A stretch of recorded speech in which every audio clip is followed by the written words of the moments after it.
Alexandros, el hijo del sueño. Novela de Valerio Massimo Manfredi. Capítulo 34. Átalo y Parmenio pasaron a Asia sin encontrar resistencia, y las ciudades de la costa oriental los recibieron como libertadores, dedicando estatuas al rey de Macedonia y preparando grandes festejos. Esta vez Filipo recibió con entusiasmo las noticias de sus correos. El momento para su expedición en Asia no podía ser más propicio. El imperio persa estaba aún en dificultades por las crisis dinásticas, mientras que él tenía a su disposición un poderoso ejército autóctono, único en el mundo por su valor, lealtad, cohesión y determinación. Un grupo de generales de altísimo nivel táctico y estratégico formados en su escuela, y un heredero al trono educado en los ideales de los héroes de Homero y en la racionalidad del pensamiento filosófico. Un príncipe orgulloso e indomable. Había llegado la hora de partir para la última y más grande empresa de su vida. La decisión ya estaba tomada y todo preparado. Recibiría a Alejandro, reforzaría los lazos con el reino de Epiro, celebrando con fasto inolvidable la unión de su hija Cleopatra con su cuñado, y luego alcanzaría su ejército allende los estrechos por el terreno escalonado.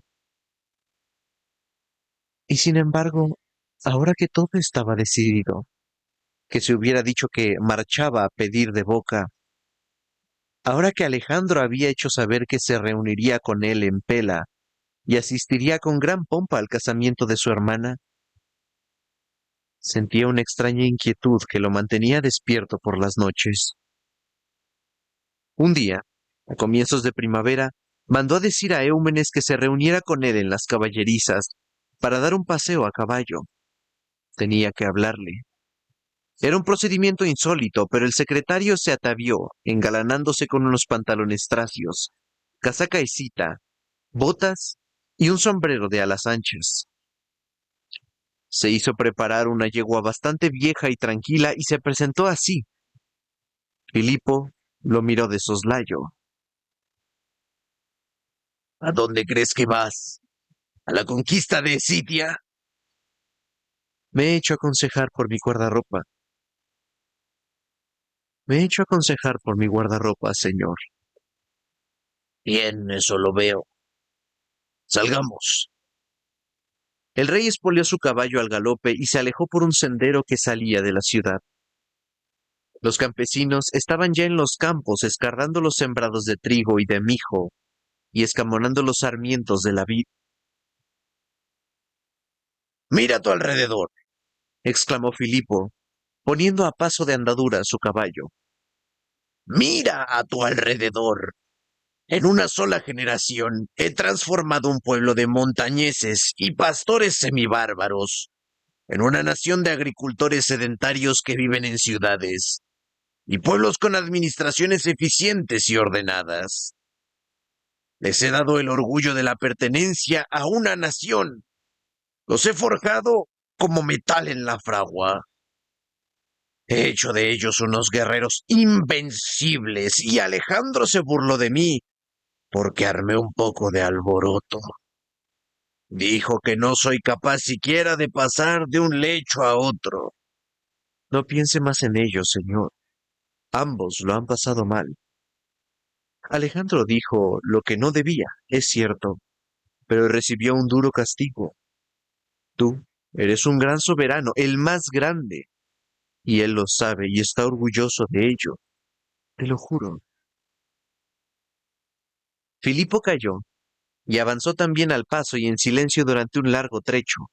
Cuando llegó a las cercanías de un arroyo que discurría, cristalino y frío, gracias a las nieves que se derretían en las cumbres, se apeó del caballo y se sentó encima de una piedra a esperar la llegada de Éumenes.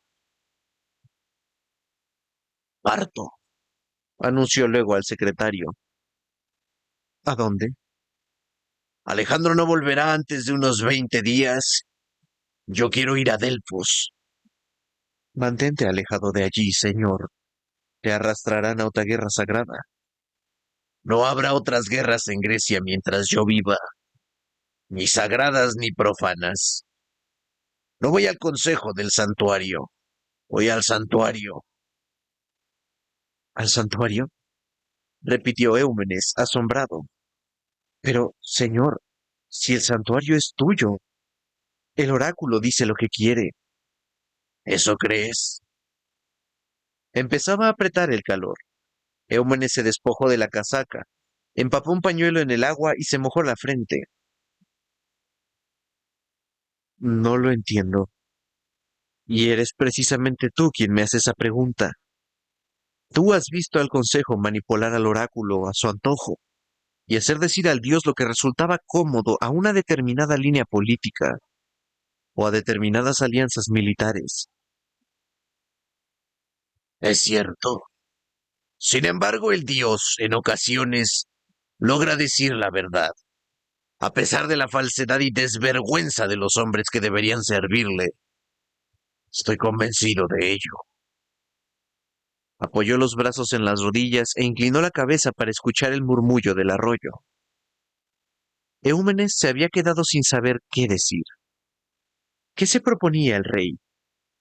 Un hombre que había vivido todo tipo de excesos, que había sido testigo de todas las corruptelas y dobleces posibles, que había visto la maldad humana manifestarse en toda suerte de crueldades. ¿Qué buscaba aquel hombre lleno de cicatrices visibles e invisibles en el valle de Delfos? ¿Sabes lo que hay escrito en la fachada del santuario? Preguntó el soberano. Lo sé, señor. Conócete a ti mismo. ¿Y sabes quién escribió esas palabras? El dios mismo.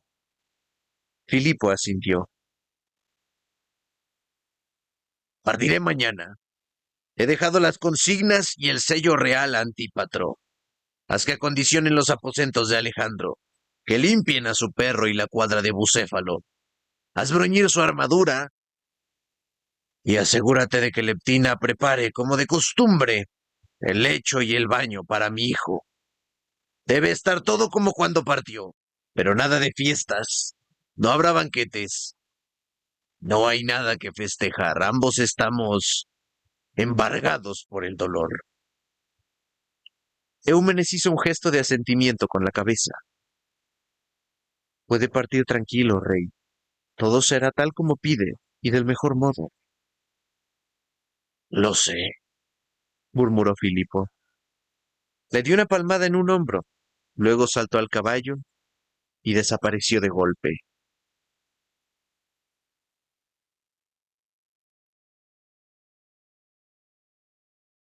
Se fue al día siguiente, al alba, con una pequeña escolta, y se dirigió hacia el sur, atravesando primero la llanura macedonia y luego entrando en Tesalia. Llegó a Delfos desde Fócide al cabo de 3 días de viaje, y encontró la ciudad rebosante, como de costumbre, de peregrinos. Venían de todas partes del mundo, hasta de la misma Sicilia y del Golfo Adriático, donde se alzaba, en una isla en medio del mar, la ciudad de Espina. A lo largo de la vía sacra que conducía al santuario, estaban alineados todos los templetes dedicados a Apolo por las diferentes ciudades griegas, adornados de esculturas y a menudo precedidos o flanqueados por espectaculares grupos escultóricos en bronce o en mármol policromado. Había también decenas de mostradores repletos de mercancías, animales que ofrecer en sacrificio, estatuas de todo tamaño que consagrar en el santuario y reproducciones en bronce o terracota de la estatua de culto, guardada en el interior del templo, o de otras obras maestras que ornaban los alrededores. Al lado del santuario se encontraba el gigantesco trípode del dios, con la enorme caldera de bronce sostenida por 3 serpientes enroscadas, asimismo de bronce, fundidas con las armas arrebatadas por los atenienses a los persas en la batalla de Platea. Filipo se puso en la fila de los postulantes, cubriéndose la cabeza con la capucha del manto. Pero nada escapaba a los sacerdotes de Apolo. Muy pronto corrió un rumor de boca en boca, desde los sirvientes hasta los ministros del culto escondidos en la sombra de la parte más interior y secreta del templo. El rey de los macedonios y jefe supremo del consejo del santuario. Ah, está aquí, anunció un joven adepto, jadeante. ¿Estás seguro de lo que dices? Preguntó el sacerdote, que aquel día estaba al cargo de las funciones del culto y del oráculo. Es difícil confundir a Filipo de Macedonia con un hombre cualquiera. ¿Qué es lo que desea? Está en la fila con los postulantes que desean consultar al Dios. El sacerdote suspiró. Increíble. ¿Cómo es que nadie nos ha avisado? No podemos ser tomados por sorpresa por la petición de un hombre tan poderoso. ¡Rápido! Ordenó. Expongan las enseñas del Consejo del Santuario y acompáñenlo inmediatamente a mi presencia. El vencedor de la guerra sagrada, jefe supremo del Consejo, tiene precedencia absoluta. El joven desapareció detrás de una puertecilla lateral. El sacerdote se puso sus paramentos religiosos, se ciñó la cabeza con las sagradas diademas, dejándolas caer sobre los hombros, y entró en el templo. El dios Apolo estaba sentado delante de él, sentado en el trono, con el rostro y las manos de marfil, la cabeza ceñida con una corona de plata de hojas de laurel, los ojos de madreperla. El enorme simulacro tenía una expresión atónita y ausente en la fijeza de la mirada. Sus labios se abrían en una sonrisa enigmática, burlona, por momentos. A sus pies, un pebetero quemaba el incienso y el humo ascendía en una nube azulada hasta una abertura entre las cimbras del techo, que dejaba entrever un retazo del cielo. Un haz de luces entraba por la puerta, desgarrando la oscuridad del interior. Lamía los perfiles dorados de las columnas dóricas y hacía brillar una miriada de corpúsculos suspendidos en el aire tenso y pesado. De repente, una figura maciza se recortó en el vano de la puerta, proyectando su sombra hasta casi los pies del sacerdote. Avanzó hacia la estatua del dios y el andar renqueante de su calzado con refuerzos de hierro resonó dilatado en el hondo silencio del santuario. El sacerdote fue a su encuentro y reconoció al rey de los macedonios. ¿Qué deseas? Le preguntó con deferencia. Filipo alzó los ojos para toparse con la mirada impasible de la estatua que dominaba sobre él. Deseo consultar al dios. ¿Y cuál es tu pregunta? Filipo le clavó la mirada de su único ojo dentro del alma, admitiendo que tuviese. Dirigiré mi palabra directamente a la Pitia. Llévame ante ella. El sacerdote bajó la cabeza, confuso, tomado por sorpresa por aquella petición a la que no era posible oponer una negativa. ¿Estás seguro de querer exponerte de forma directa a la voz del dios Apolo? Muchos no han podido soportarlo. Puede ser más aguda que el toque de una trompa de guerra, más desgarradora que el trueno. Yo lo soportaré, afirmó Filipo. Acompáñame ante la Pitia. Como quieras, respondió el sacerdote. Se acercó a un tímpano de bronce suspendido de una columna y lo golpeó con su cetro.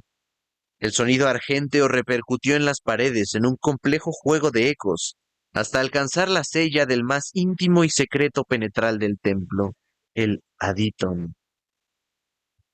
Sígueme, dijo cuando el sonido se hubo extinguido y echó a andar. Pasaron detrás del pedestal de la estatua y se detuvieron ante una chapa de bronce que recubría el muro posterior de la sella. El sacerdote la golpeó con su cetro y provocó un sordo retumbo que fue tragado inmediatamente por un invisible espacio subterráneo. Luego, la gran chapa giró sobre sí misma sin el menor ruido, dejando al descubierto una escalinata estrechísima que se hundía en el subterráneo. Nadie, en el curso de esta generación, ha entrado jamás aquí, comentó el sacerdote sin darse la vuelta. Filipo bajó con esfuerzo los empinados y desiguales escalones, hasta que se encontró en el centro de un hipogeo escasamente iluminado por algunos velones. En aquel momento, por la pared del fondo completamente sumida en la oscuridad, entró una figura desgreñada, cubierta hasta los pies con un traje rojo. Su rostro era de una palidez sérea y los ojos pintados con bistre tenían una sospechosa movilidad de animal cercado. La sostenían dos ayudantes del culto, que la condujeron casi en volandas hacia una especie de asiento en forma de trípode y la colocaron en el interior de la caldera. Acto seguido abrieron con gran esfuerzo una trampilla de piedra en el suelo, dejando al descubierto la boca del abismo que comenzó a exhalar vapores de pestilente olor. Es el Chasmagués, dijo el sacerdote con una voz que temblaba, esta vez sin fingimiento de ninguna clase, de pánico. Es la fuente de la noche, la única boca del caos primigenio. Nadie sabe dónde termina, y nadie que haya descendido por él ha regresado jamás. Recogió un guijarro del fondo rocoso de la cueva y lo arrojó por la abertura. No se oyó ningún ruido.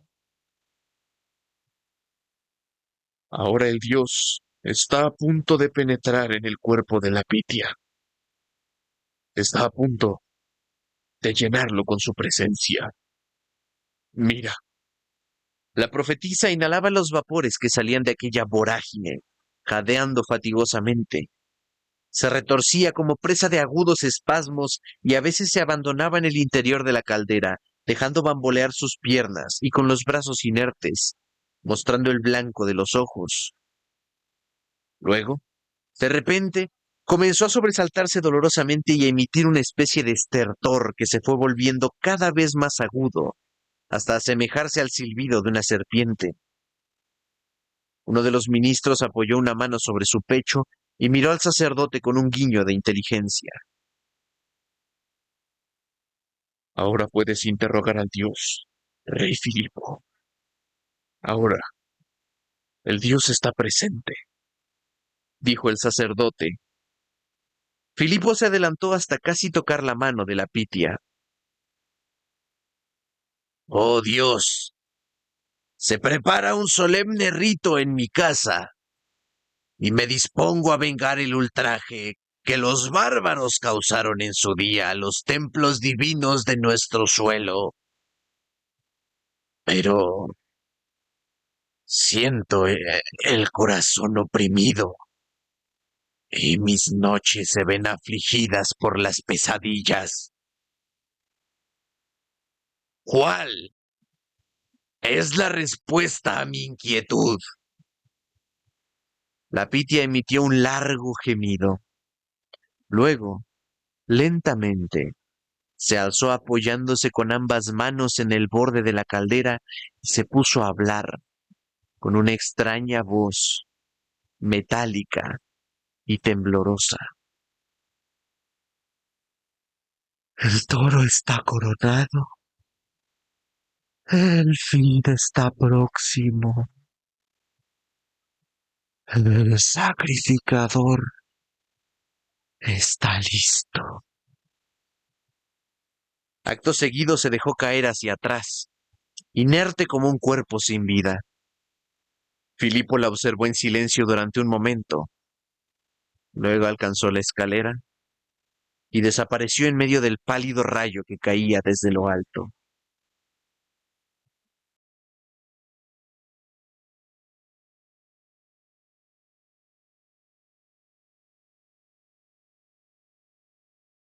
Capítulo 35. El hombre llegó al galope entrada la noche. Saltó a tierra delante del cuerpo de guardia y confió su cabalgadura chorreante de sudor a uno de los escuderos. Eumenes, que dormía con un ojo abierto, se levantó inmediatamente de la cama. Se puso el manto, tomó un velón y bajó deprisa las escaleras para ir a su encuentro. Ven, le ordenó apenas lo vio entrar bajo el pórtico y le indicó el camino hasta la armería. ¿Dónde está el rey a estas horas? Preguntó mientras el otro le seguía jadeando aún. Está un día de marcha, no más. He perdido tiempo por el motivo que ya sabes. Está bien, cortó Eumenes abriendo con llave una puertecilla enrejada. Entra, aquí estaremos tranquilos. Se trataba de una estancia grande y desnuda, un depósito para las armas en reparación. A un lado había 2 o 3 taburetes en torno a un tajo de madera que hacía las veces de yunque. Eumenes alargó uno a su compañero y se sentó a su vez. ¿Qué conseguiste saber? No ha sido fácil y ha costado también bastante. He tenido que corromper a uno de los ayudantes del culto que encendieron el Aditon. Entonces, el rey Filipo se presentó por sorpresa, casi de incógnito, y se puso en la fila con los demás postulantes hasta que fue reconocido y se le hizo entrar en el santuario. Al darse cuenta los sacerdotes de que lo que deseaba era consultar al oráculo, trataron de saber la pregunta para preparar de forma adecuada la respuesta. Es una práctica normal. En efecto, pero el rey se negó a ello. Pidió consultar directamente a la Pitia y exigió ser conducido hasta ella. Eumenes se cubrió la cara con las manos. ¡Gran Zeus! El sacerdote que oficiaba ese día no tuvo tiempo de informar al consejo. No le quedó más remedio que resignarse a la petición.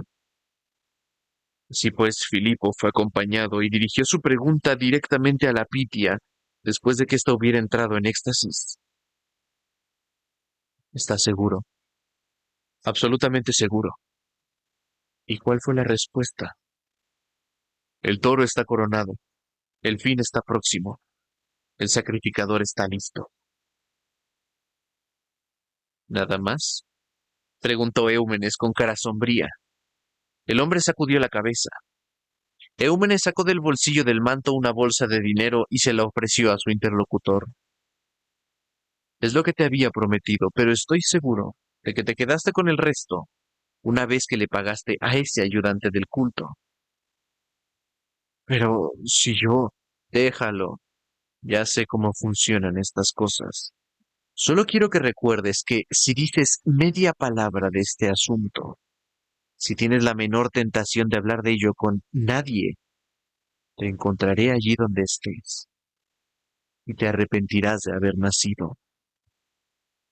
El hombre tomó el dinero jurando y perjurando que no diría ni una palabra a nadie y se marchó.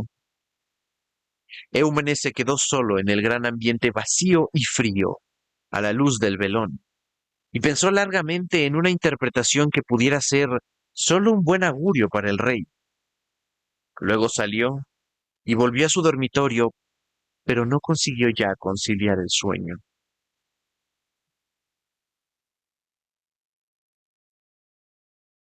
Filipo llegó al palacio el día después, avanzada la tarde, y Eumenes se las compuso para ser recibido lo más pronto posible, con la excusa de ciertos documentos que necesitaban su firma. ¿Puedo preguntar por el resultado de su misión, señor? Preguntó mientras le pasaba una hoja tras otra. Filipo levantó la cabeza y se volvió hacia él. Jugaría 10 talentos de plata contra una mierda de perro, a que ya lo sabes. Yo, señor. Oh, no. No, no soy tan bueno. No. Estas son cosas delicadas. No conviene bromear con ello. Filipo alargó la mano izquierda para que le pasara otro documento y estampó su sello. El toro está coronado. El fin está próximo. El sacrificador está listo. ¿Esa fue la respuesta, señor? Pero sí es extraordinario, es magnífico. Y justo ahora que estás a punto de pasar a Asia. El nuevo emperador de los persas acaba de ser coronado y... ¿Cuál es el símbolo de Persépolis, su capital? El toro. El toro alado. No cabe duda, el toro es él. Así pues, su fin está próximo, porque el sacrificador está ya listo, y el sacrificador que le abatirá eres precisamente tú. El oráculo ha previsto tu inminente victoria en el imperio persa. Es más, señor, ¿puedo decir lo que yo pienso? Es demasiado hermoso para ser cierto. ¿No cree que esos rufianes sacerdotes hayan preparado una respuesta a tu medida? Pero siempre es un buen augurio, ¿no? No prepararon nada. Me presenté inesperadamente, tomé a un ministro del culto por el cogote y lo hice abrir el Aditon y vi a la Pitia, fuera de sí, con los ojos en blanco y cayéndole la baba, que inhalaba los humos de la chasma. Eumenes asintió repetidamente.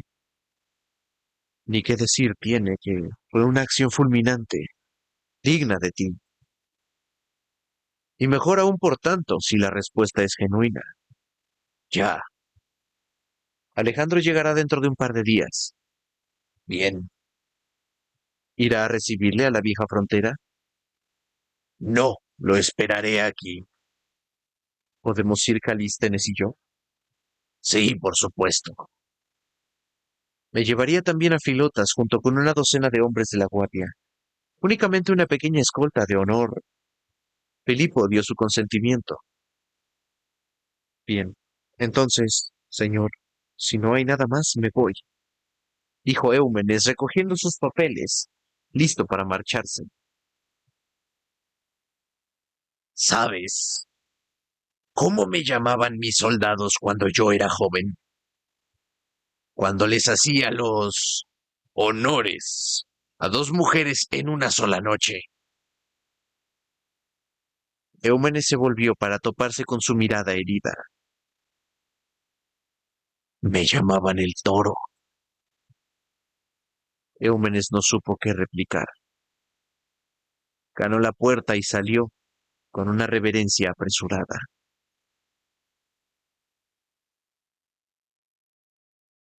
La pequeña comisión de recibimiento tomó el camino de Beroea, por donde pasaba la antigua frontera del reino de Amintas I, y Eumenes hizo una señal a los demás de que se detuvieran cerca del vado del río Aliacmón, porque seguramente pasarían por allí. Desmontaron todos y dejaron que los caballos pasieran libremente por el prado. Algunos sacó su cantimplora para vaciar su sed. Otros, dada la hora, tomaron de las alforjas pan, queso, aceitunas e higos secos, y se sentaron en el suelo a comer. Uno de los hombres de la guardia fue mandado a lo alto de una loma para que les indicara el momento exacto de la llegada de Alejandro. Pasaron varias horas, y el sol comenzó a ponerse en el horizonte, hacia las cimas del monte Pindo, sin que nada pasase. Ese es un mal camino, créeme, seguía repitiendo Calístenes. Está infestado de bandidos. No me extrañaría nada que... ¡Ay, los bandidos! Exclamó Filotas. ¡A los bandidos esos se los meriendan! Han pasado el invierno en las montañas de Iliria. ¿Sabes lo que significa eso? Pero Eumenes miraba la colina y al hombre que estaba agitando un paño rojo. Ya llegan, anunció, casi en voz baja. Poco después, el hombre que se hallaba de centinela lanzó en dirección a ellos una flecha que se clavó en el suelo allí cerca. Están todos, dijo el secretario. No falta nadie. Y lo decía como si no creyera del todo en sus palabras. El hombre, entretanto, había bajado. ¡Guardia! ¡A montar! Ordenó Filotas, y los 12 jinetes saltaron sobre sus caballos de batalla y se situaron en medio del camino con las lanzas en ristre. Eumenes y Calístenes, sin los caballos, echaron a andar por el camino, justo en el momento en que la cuadrilla de Alejandro aparecía por una quebrada de la colina. Avanzaban los 8 uno al lado del otro, y los rayos del sol que tenían a sus espaldas le rodeaban de un halo de luz purpúrea, de una nube dorada. La distancia y el pisoteo de su galope en medio del polvillo luminoso creaba un extraño efecto. como si cabalgasen suspendidos sobre el suelo, como si llegaran de otro tiempo, de un lugar mágico y remoto, o desde los confines mismos del mundo. Llegaron a la orilla del río lanzándose a toda velocidad dentro del vado, como si cada instante que los separaba aún de la patria resultase ya insoportable. Las patas de los caballos en medio del pataleo vertiginoso levantaron una espuma irisada contra las últimas llamas del gran globo del poniente. Eumenes se pasó la manga de la túnica por los ojos y sonó ruidosamente la nariz. Le temblaba los ojos. Dioses del cielo, son ellos. Entonces, una figura de larga melena, resplandeciente, con una armadura de cobre color leonado, saltó al agua en medio del rebullir de espuma. Se separó del grupo y se lanzó en una carrera desenfrenada montando un semental que hacía temblar la tierra con sus cascos. Pilotas gritó: ¡Guardia! ¡A formar! Y los 12 guerreros se apretaron uno contra otro con la cabeza erguida y la espalda recta, levantando las puntas de las lanzas. Eumenes ya no pudo contener la emoción. Alejandro, balbuceó entre lágrimas. Alejandro ha vuelto.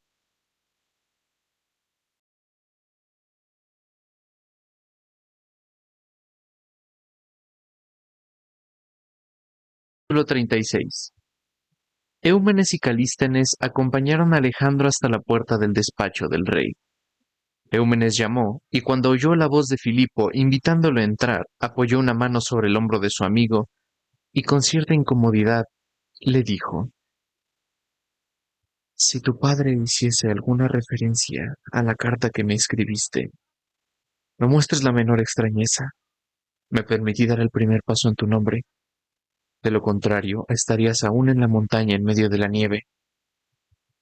Alejandro lo miró estupefacto, dándose finalmente cuenta de lo que había sucedido, pero en ese momento no podía hacer otra cosa que entrar, y así lo hizo. Se encontró frente a su padre y lo vio envejecido. Aunque había estado ausente menos de un año, le pareció que las arrugas que le surcaban la frente eran más profundas, y sus sienes habían encanecido prematuramente. Alejandro fue el primero en hablar. Me alegra encontrarte con buena salud, padre. Lo mismo digo, replicó Filipo. Pareces más robusto y estoy contento de que hayas vuelto. ¿Están bien tus amigos?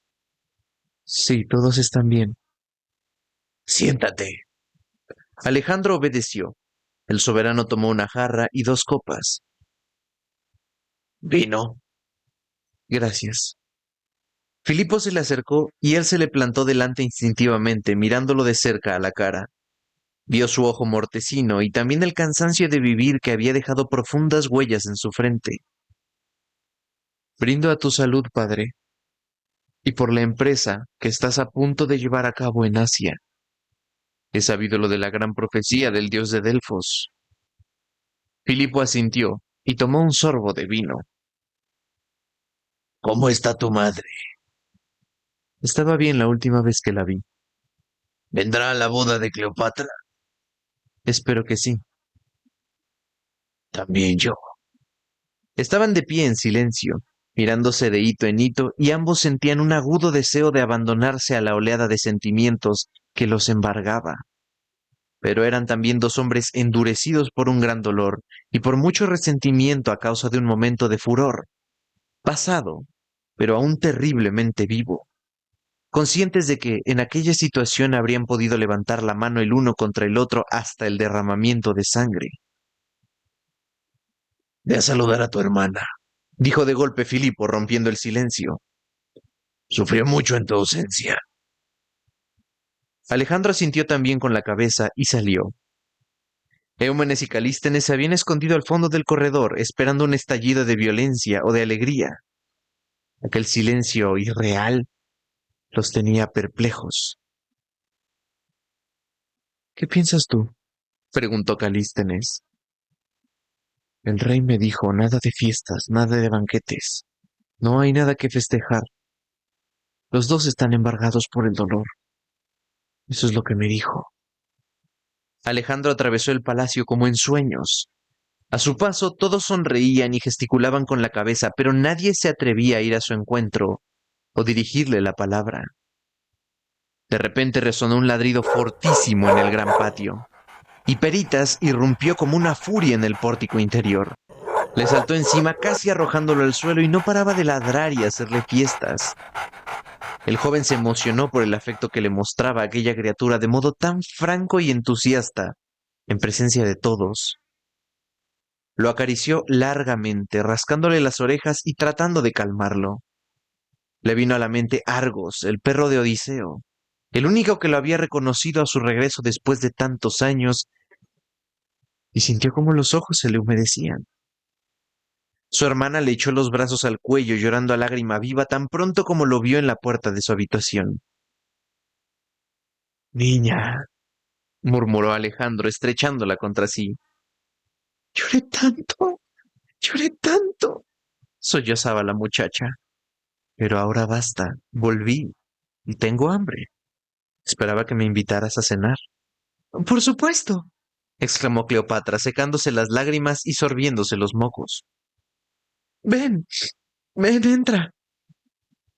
Lo hizo sentarse y ordenó que preparasen inmediatamente los manjares y trajesen una jofaina para que su hermano pudiera lavarse las manos, brazos y pies. ¿Vendrá mamá? Preguntó la muchacha cuando se hubieron recostado para la cena. Espero que sí, se casan su hija y su hermano, no debería faltar. Y tal vez eso gustase también a nuestro padre. Cleopatra pareció calmarse y se pusieron a hablar de lo que les había pasado a cada uno durante aquel año en el que habían estado alejados el uno del otro. La princesa se sobresaltaba cada que su hermano le contaba alguna aventura especialmente emocionante, o bien una arriesgada persecución por las gargantas salvajes de los montes ilirios. De vez en cuando Alejandro se interrumpía. Quería saber cosas de su hermana y de cómo iría vestida para la boda o cómo viviría en el palacio de Butroto. O bien callaba y permanecía en silencio mirándola con aquella sonrisa suya, ligera, y aquel curioso modo de ladear la cabeza sobre el hombro derecho. Pobre Perdicas, dijo Alejandro en un determinado momento, como asaltado por un pensamiento repentino. Está perdidamente enamorado de ti, y cuando se enteró de tu boda, cayó en el desconsuelo. Lo lamento. Sé que es un buen muchacho. Más que bueno, diría yo. Un día será uno de los mejores generales macedonios, si puedo preciarme de conocer a los hombres. Pero no hay nada que hacer y todos tenemos ya nuestro propio destino. Su hermana asintió. Se hizo de repente el silencio entre los dos hermanos que se volvían a ver tras aquella larga separación. Cada uno de ellos escuchaba absorto la voz de sus propios pensamientos. Yo creo que serás feliz con tu esposo, prosiguió Alejandro. Es inteligente, valeroso y joven, capaz de soñar. Serás para él una flor húmeda de rocío, como la sonrisa de la primavera, o una perla engastada en oro. Cleopatra lo miró con los ojos relucientes. ¿Así es como me ves, hermano mío? Así es. Y así te verá también él, estoy seguro. Le acarició la mejilla con un beso y se fue.